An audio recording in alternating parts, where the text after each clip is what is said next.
Parliament election పై Congress full fledged గా focus పెట్టింది. అధికారంలోకి రావడమే లక్ష్యంగా వ్యూహ రచన చేస్తోంది.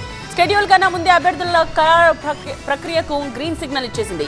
పార్లమెంట్ సెగ్మెంట్ల వారీగా ఇన్ఛార్జీలను ప్రకటించింది కాంగ్రెస్ హైకమాండ్.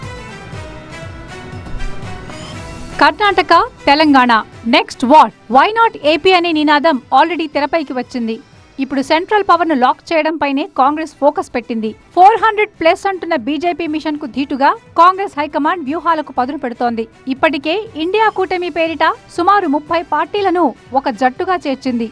భారత్ జోడో న్యాయ యాత్రకు రంగం సిద్ధమైంది. ఇప్పుడిక సెంట్రల్లో అధికారం చేజిక్కించుకోవడమే లక్ష్యంగా కాంగ్రెస్ హైకమాండ్ వ్యూహరచన చేస్తోంది.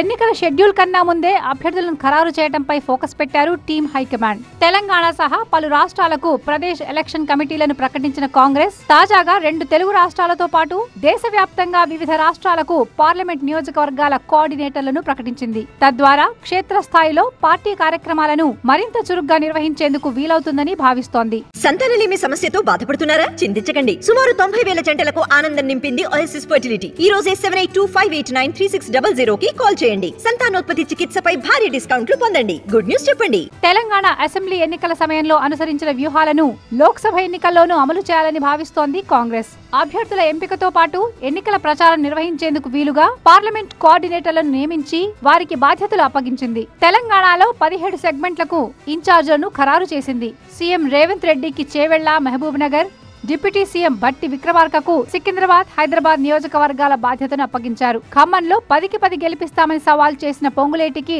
డబుల్ ఆఫర్ దక్కింది. ఖమ్మం, మహబూబాబాద్ 2 లోక్సభ స్థానాలకు ఆయన్ని ఇన్ఛార్జిగా ప్రకటించారు. ఇక 10 ఏళ్లుగా ఉనికి లేని ఏపీలో మళ్లీ పూర్వ వైభవం సాధించేలా వ్యూహరచన చేస్తోంది కాంగ్రెస్. షర్మిల చేరిక పార్టీకి బలాన్ని ఇస్తుందని అధిష్టానం భావిస్తున్నట్టు తెలుస్తోంది. ఆమెకు కీలక పదవి ఇస్తారనే చర్చ ఎటూ ఉంది. పొత్తుల కన్నా ఒంటరిగా వెళ్లడమే మంచిదని కాంగ్రెస్ భావిస్తోంది. కూటమి ఫ్రెండ్స్ సిపిఐ, సిపిఎం మినహా ఏపీలోని ఏ ఇతర ప్రధాన రాజకీయ పార్టీతో తమకు పొత్తు ఉండదని ఆ పార్టీ రాష్ట్ర వ్యవహారాల ఇన్ఛార్జ్ మాణిక్యం ఠాకూర్ ట్వీట్ తో స్పష్టం చేశారు కూడా.